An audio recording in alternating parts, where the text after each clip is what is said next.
शाम 5 बजे नीतीश कुमार शपथ लेने वाले हैं। नीतीश के साथ बीजेपी के 2 डिप्टी सीएम शपथ लेंगे। इसके साथ ही 8 मंत्री शपथ लेंगे नीतीश कुमार के साथ। हमसे सुमन संतोष शपथ लेंगे। जेडीयू कोटे से विजेंद्र यादव शपथ लेंगे। हमसे संतोष कुमार सुमन शपथ लेंगे। श्रवण कुमार भी शपथ लेते नजर आएंगे और साथ ही डॉक्टर प्रेम कुमार भी शपथ लेने वाले हैं। तो बीजेपी के कोटे से 3, जेडीयू के कोटे से 3, एक खुद नीतीश कुमार मुख्यमंत्री हो गए और इसके साथ ही बाकी जो नेता है वो भी शपथ लेंगे, एक निर्दलीय से और एक हम पार्टी से। इसी बीच ये तस्वीरें दिल्ली से मिल रही है। पटना के लिए जेपी नड्डा बीजेपी के राष्ट्रीय अध्यक्ष की रवानगी हो चुकी है। मुख्यमंत्री पद की शपथ नीतीश कुमार लेंगे और उस समय जेपी नड्डा की मौजूदगी वहां पर रहने वाली है। पटना के लिए रवाना होते हुए जेपी नड्डा की तस्वीरें दिल्ली पे उनके आवास से मिल रही है। साथ में चिराग पासवान की मौजूदगी है, ये जानकारी भी पहुंच रही है। पटना के लिए इस वक्त जेपी नड्डा रवाना हो चुके हैं। नीतीश की ताजपोशी एक बार फिर से 9वीं बार हो रही है। 6 बार जिस तरीके से नीतीश पलटे, लेकिन बावजूद इसके किस्मत साथ देती है नीतीश कुमार की और 9वीं बार इस बार वो चीफ मिनिस्टर बन रहे हैं बिहार की। तो पटना के लिए जेपी नड्डा की रवानगी हो चुकी है। चिराग पासवान भी संभवतः यहाँ पर मौजूद हैं और वो भी पहुँच रहे हैं शपथ ग्रहण में। उन्होंने कहा भी कि शपथ ग्रहण समारोह में वो खुद हिस्सा लेने वाले हैं। ऐसे में एक बार फिर से नीतीश कुमार की ताजपोशी बिहार में होने वाली है। बिहार के नवनिर्वाचित मुख्यमंत्री एक बार फिर से बन जाएंगे नीतीश कुमार। 9वीं बार सीएम पद की शपथ वो लेने वाले हैं। तैयारियां वहाँ हो चुकी है और जिस तरीके से अटकलें लगाई जा रही थी, नीतीश जो स्टैंड लेने वाले थे और एनडीए के खेमे में शामिल होने की जो चर्चाएं थी नीतीश की, वो काफ़ी लंबे समय से चल रही थी। नीतीश नाराज़गी बार बार जाहिर कर रहे थे और कर्पूरी ठाकुर की 100वीं जयंती में जब समारोह में शिरकत करते हुए उन्होंने परिवारवाद पर हमला बोला, तो फिर लालू की बेटी की तरफ से, रोहिणी आचार्य की तरफ से कुछ ट्वीट किए गए, जिसके बाद नीतीश खुल करके सामने आए और नाराज़गी उन्होंने जाहिर की। सर्वेश हमारे साथ इस वक्त मौजूद है। सर्वेश, अब तो बस आप तैयारियां दिखाइए, वहां पर क्या कुछ हो रहा है, क्या कुछ जानकारी है शपथ ग्रहण को लेकर के, क्योंकि जो होना था वो तो हो चुका है। नीतीश कुमार जो खेला करना चाहते थे वो कर चुके हैं। अब बस इंतजार है जेपी नड्डा का। और आपको बता दूं, जानकारी दे दूं, जब जेपी नड्डा भी यहाँ से फिलहाल निकल चुके हैं, वहाँ क्या तैयारियां हैं सर्वेश? जी देखिए, फिलहाल मुख्यमंत्री आवास में तमाम विधायक हैं और वहाँ पर फिलहाल भोज चल रहा है और जो कार्यक्रम है वो शाम को 5 बजे का वक्त मुकर्रर किया गया है राजभवन में शपथ ग्रहण समारोह के लिए। पीआरडी ने एक तरह से कहें तो बाकायदा लाइव लिंक भी जारी कर दिया है। तो तमाम जो कवायदें हैं उसकी एक तरह से कही जाए तो वो पूरी कर ली गई हैं शपथ ग्रहण समारोह को लेकर। और जिस तरीके से अभी आप देखेंगे राजभवन के बाहर का जो नज़ारा है, जो सीएम हाउस के बाहर का जो नज़ारा है, यहाँ पर तमाम जो जेडीयू के कार्यकर्ता हैं, जो बीजेपी के कार्यकर्ता हैं, वो यहाँ मौजूद हैं। वो सभी इस शपथ ग्रहण समारोह के साक्षी बनना चाहते हैं, गवाह बनना चाहते हैं और सभी में एक तरह से कहें तो खुशी की लहर दौड़ गई है, क्योंकि सभी जो भी यहाँ कार्यकर्ता मौजूद हैं उनसे उनका एक ही कहना है कि भाई बहुत सही हुआ, क्योंकि हर तरफ श्री राम की गूंज थी, हर तरफ कर्पूरी ठाकुर को भारत रत्न देने की बात को लेकर एक तरह से माहौल बन चुका था। और निश्चित तौर पे अगर नीतीश कुमार महागठबंधन के साथ रहते तो वैसी परिस्थिति में आने वाले चुनावों में उनको इसका खामियाजा भुगतना पड़ता। तो एक तरह से कहा जाए तो नीतीश ने भले ही पाला बदला हो, लेकिन जितना बीजेपी के लिए नीतीश जरूरी है उससे कहीं ज़्यादा नीतीश के लिए फिलहाल बीजेपी जरूरी है, क्योंकि अगर बीजेपी उनके साथ रहती तभी उनको लोकसभा चुनाव में भी कुछ सीटें आएंगी और आगे विधानसभा के चुनाव में भी वो कुछ कारनामा कर पाएंगे। तो ये हालात ऐसे बन गए हैं, जो पूरे देश में जो माहौल बना हुआ है राम मंदिर को लेकर, कर्पूरी को भारत रत्न देने को लेकर, या फिर बिहार के कई लोगों को, तकरीबन आधा दर्जन से ज़्यादा लोगों को पद्म पुरस्कार मोदी सरकार ने दिया है। इन तमाम चीज़ों को लेकर एक माहौल बना था और कहा यही जा रहा है कि उस माहौल में अगर नीतीश कुमार ने पाला बदला है तो उन्होंने बेहतर किया अपने राजनीतिक भविष्य को देखते हुए। शिखा, बिल्कुल। और अगर पिछले 50 दिन को हम देखें सर्वेश, तो ये जो अटकलें हैं और जब आप देखिए जिस तरीके से कर्पूरी ठाकुर को भारत रत्न का ऐलान नीतीश कुमार की तरफ से किया गया, तो भी यही बातें सामने आ रही थी कि एक तो ओबीसी वर्ग को साधना, और कहीं ना कहीं नीतीश कुमार ने जिस तरीके से शुक्रिया कहा भरी मन से, उन्होंने कहा कि मेरी फ़ोन पर पीएम से बात तो नहीं हुई है लेकिन इसकी मांग हम लंबे समय से कर रहे थे। तो वो जो खुशी थी, वो जो विलय की भावनाएं थी, वो साफ तौर पर नीतीश के अंदर उस वक्त दिख रही थी। जी बिल्कुल, देखिए उस वक्त दिख रही थी और नीतीश कुमार ये जान चुके थे कि जो पीएम मोदी ने जो काम किया है उसको कहीं भी किसी भी तरीके से टारगेट करेंगे तो उनका खुद का नुकसान होगा। अब अभी तक यही होता रहा था कि केंद्र सरकार चाहे जो भी काम करे, जो भी फैसला करे, जो भी विकास कार्य करे, उसको लेकर जेडीयू हमेशा हमलावर रहती थी और तमाम इस तरह की बातें, तमाम ऐसी बातें कहती थी, पीएम मोदी को लेकर हो या गृह मंत्री अमित शाह को लेकर हो, तमाम ऐसे नेताओं के बारे में जो भाजपा के बड़े शीर्ष नेता हैं उनको लेकर जेडीयू हमलावर रही थी। लेकिन जब राम मंदिर का शिलान्यास, माफ कीजिए, प्राण प्रतिष्ठा राम मंदिर में जब की गई और जिस तरीके से कर्पूरी को भारत रत्न का पुरस्कार पीएम मोदी ने अनाउंस किया, उसके बाद से माहौल ऐसा बन गया कि नीतीश कुमार को ये समझ में आने लगा कि जो हालात फिलहाल बिहार में उनके साथ, सरकार में शामिल लोगों के साथ उनके रिश्ते जो हैं वो जिस तरीके के हैं, वैसी परिस्थिति में आगे चुनाव में जाना आत्मघाती कदम हो सकता था नीतीश कुमार के लिए। और नीतीश कुमार को इस बात की भी जानकारी मिल गई थी। मैं आपको बता दूं शिखा कि हर विधायक के पीछे 5-5 जो स्पेशल ब्रांच के लोग थे वो लगे हुए थे और वो हर गतिविधि पर नज़र बनाए हुए थे, क्योंकि नीतीश कुमार को एक डर यह भी सता रहा था कि उनकी पार्टी टूट जाएगी, लालू उनकी पार्टी तोड़ सकते हैं। तो ये तमाम चीज़ें हैं, तमाम बातें हैं जिसकी वजह से ये आज का जो वाकया हुआ है उसके पीछे कहीं ना कहीं ये तमाम वजहें हैं जिसकी वजह से नीतीश कुमार ने पाला बदला है। शिखा, बिल्कुल। और देखिए, ये जो बिहार में जिस तरह की अटकलें लगाई जा रही थी और जो कयास लगाए जा रहे थे बिहार की राजनीति को लेकर के, वो परिपूर्ण होता हुआ नजर आ रहा है।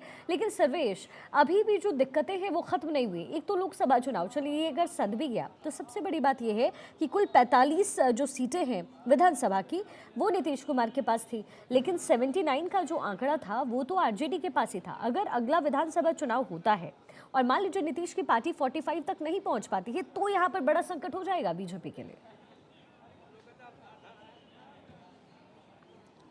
देखिए 45 की संख्या की बात जहां तक है, नीतीश कुमार का स्ट्राइक रेट ज़्यादा होगा अगर वो बीजेपी के साथ होंगे तो, क्योंकि बीजेपी जिस तरीके से अगर कहा जाए तो काम किया है, बीजेपी गवर्नमेंट ने, मोदी सरकार ने जिस तरीके से हाल के दिनों में काम किया है, देश को जिस तरीके से अर्थव्यवस्था के क्षेत्र में इतनी बड़ी लंबी छलांग लगवाने में मोदी सरकार की अहम भूमिका रही है। इसके अलावा जो बिहार के लिए विकास कार्यों की जो गति है उसमें तेजी आएगी, तो तमाम ऐसे मसले हैं जिसको लेकर नीतीश कुमार कंफर्टेबल फील करेंगे अब, क्योंकि पहले वो कहीं ना कहीं इस बात को लेकर आरोप लगाते रहते थे कि भाई केंद्रांश नहीं मिलता है, जिसकी वजह से विकास कार्य जो है उसकी गति रुक गई है बिहार में। तो ये तमाम जो आरोप थे अब वो वैसे आरोप लगाने का मौका नहीं मिलेगा, क्योंकि अगर सर्वे जो आप बात कह रहे हैं, अगर ये होता हुआ नजर आता है, अगर नीतीश को समर्थन मिल रहा है या फिर सपोर्ट मिलता है बीजेपी के आने से या फिर उनके विलय से, तो ये क्रेडिट फिर नीतीश कुमार तो नहीं ले पाएंगे, फिर तो ये क्रेडिट पूरी तरीके से प्रधानमंत्री मोदी, अमित शाह को जाता है, बीजेपी को जाता है। जी बिल्कुल, देखिए नीतीश कुमार का एक खास वोट बैंक है। कहा जाता है कि कुशवाहा वोट बैंक, कुर्मी और कोयरी का जो वोट है वो नीतीश कुमार के पास है, और जो अति पिछड़ा का जो वोट बैंक लालू प्रसाद के पास था उसमें नीतीश कुमार ने डेंट किया और वही उसी डेंट की वजह से नीतीश कुमार सत्ता में आए थे। तो अति पिछड़ा का ही वोट कहीं ना कहीं नीतीश कुमार के साथ था। मुस्लिमों का वोट भी काफ़ी हद तक लालू से और छीना था नीतीश कुमार ने। तो ये तमाम जो समीकरण है, जातीय समीकरण के आधार पर बिहार में वोटिंग अक्सर होती रही है और उसका असर भी देखने को मिला है। तो ये तमाम जो समीकरण बन रहे हैं वो कहीं ना कहीं एनडीए के लिए खुश करने वाले समीकरण हैं और एनडीए को खुशी देने वाले समीकरण हैं। और इस तरीके से जो 2025 का चुनाव हो या 2024 का चुनाव हो, दोनों ही सत्ता हुआ दिख रहा है नीतीश के साथ आने से। चलिए ठीक है सर्वेश, बने रहिएगा। हमारे साथ एक मेहमान भी इस वक्त जुड़ गए, हेमचंद शर्मा। लेकिन उसी बीच एक बड़ी खबर मिल रही है, उसका रुख कर लेते हैं। कांग्रेस प्रवक्ता पवन खेड़ा का स्टेटमेंट जो है वो भी सामने आया। नीतीश की मजबूरी, ईडी और सीडी, पवन खेड़ा की तरफ से ये बड़ा बयान दिया गया है। पवन खेड़ा जो कि कांग्रेस के दिग्गज नेता हैं, उन्होंने पहला रिएक्शन दिया है, यानी कह सकते हैं कमोबेश कांग्रेस की तरफ से पहला रिएक्शन है। उन्होंने कहा कि नीतीश की मजबूरी है ईडी और सीडी। ये बड़ी बातें कही गई, क्या कहा, सुन लीजिए। आपने सुना होगा Guinness book of world records, उसका नाम आज बदला जा रहा है, उसका नाम है Nitish book of world records. 9 बार शपथ ले रहे हैं, ये एक रिकॉर्ड है अपने आप में। तो अब आप उनसे पूछिए कि उनकी मंशा क्या थी, क्यों उन्होंने ऐसा किया, और उनको भी छोड़ दीजिए जिनके साथ वो जा रहे हैं, जो 400 सीटों का दम भरते हैं, दावा करते हैं। ये है असलियत। ऐसे ला रहे हैं आप, ईडी सीबीआई, कभी किसी को डरा दबा के ले आए। अब पता नहीं उनके ईडी है सीडी है, हमें नहीं मालूम, जो भी है नीतीश बाबू को भी ले ही आए ना। खेमचंद शर्मा हमारे साथ लगातार बने हुए हैं, बीजेपी के नेता है। खेमचंद जी, देखिए पवन खेड़ा ने तो बड़ा इल्जाम लगा दिया नीतीश कुमार पर, लेकिन आपको तो साथ लेकर के चलना है। कितने खुश हैं आप?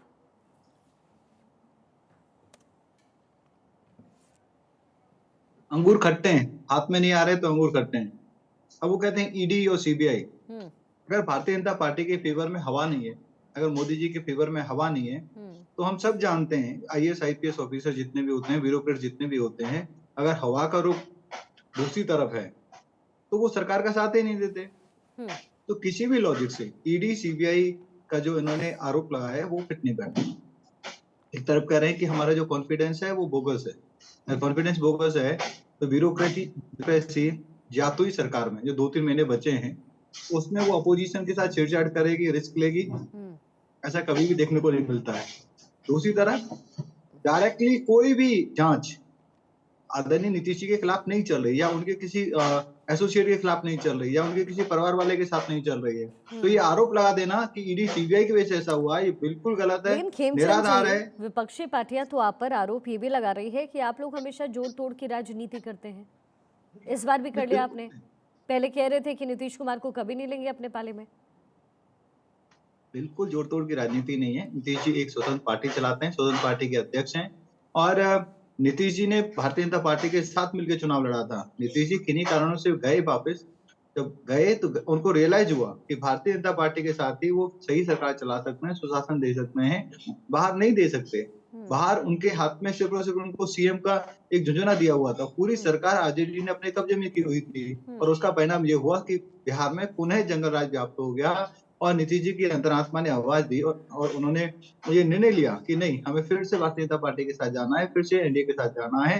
बिहार में जो जंगल राज है उसको हटाना है, बिहार को सुशासन देना है, बिहार की जनता के लिए हमें भारतीय जनता पार्टी के साथ जाना है, और वो साथ आए। हम उसका स्वागत करते हैं, और हमें पूरा विश्वास है कि हम एक बहुत अच्छी सरकार देंगे, सुशासन देंगे, और केंद्र में भी हम मिलकर एक बहुत अच्छा प्रदर्शन करने वाले हैं। ये तो आपका खेमचंद जी विश्वास है, लेकिन लोकसभा चुनाव है अभी इसी साल, और उसको लेकर के तैयारियां तो हम देख ही रहे हैं, किसी भी पार्टी की हो। राहुल गांधी की न्याय यात्रा है, प्रधानमंत्री मोदी खुद काफी मेहनत कर रहे हैं, गृहमंत्री अमित शाह मेहनत कर रहे हैं। लेकिन आपको नहीं लगता कि जोड़ तोड़ की जो ये राजनीति हुई है, यानी पहले ये स्टेटमेंट चाहे नीतीश हो चाहे फिर बीजेपी हो, उनकी तरफ से कहना कि हम साथ कभी नहीं आएंगे, फिर आप साथ आ जाते हैं, मुख्यमंत्री भी दोबारा बन रहे हैं नीतीश कुमार। क्या लोकसभा की 40 सीटों पर बिहार के, आपको नहीं लगता कि इससे फर्क पड़ सकता है? हो सकता है नीतीश कुमार को समर्थन वहां लोग ना दें? हमें उम्मीद है कि 40 की 40 सीटें भारतीय जनता पार्टी का गठबंधन जीतने वाला है। हम लोगों ने 2014-2019 में भी बहुत अच्छा प्रदर्शन किया। 2024 में जिस तरीके से राम लहर, इस तरीके से मोदी जी का काम बोल रहा है, हर व्यक्ति को लाभ मिला है, हर घर में लाभ मिला है, हर घर में बेनिफिशियरी है, तो उसका हमें पूरी उम्मीद है कि हमारा जो एनडीए गठबंधन है वो बिहार में एनडीए गठबंधन का सुपड़ा साफ कर देगा। 100% हम लोग जीत के आएंगे, और आदरणीय प्राइम मिनिस्टर मोदी जी एक जोरदार, सशक्त और मजबूत सरकार केंद्र में देंगे, और आदरणीय नीतीश जी के नेतृत्व में स्टेट में जो सरकार है वो अच्छे से काम करेगी, और बिहार को हम एक विकसित राज्य बनाएंगे। जी, बिहार जिस तरीके से पिछले 1.5-2 साल में पिछड़ा खेमचंद जी, है। विश्वास पे तो पूरी दुनिया ही कायम है। बहुत बहुत शुक्रिया फिलहाल आपका हमारे साथ जुड़ने के लिए, और इन्हीं तस्वीरों के साथ वक्त एक छोटे से ब्रेक का है, फौरन होंगे हाजिर, आप बने रहिए।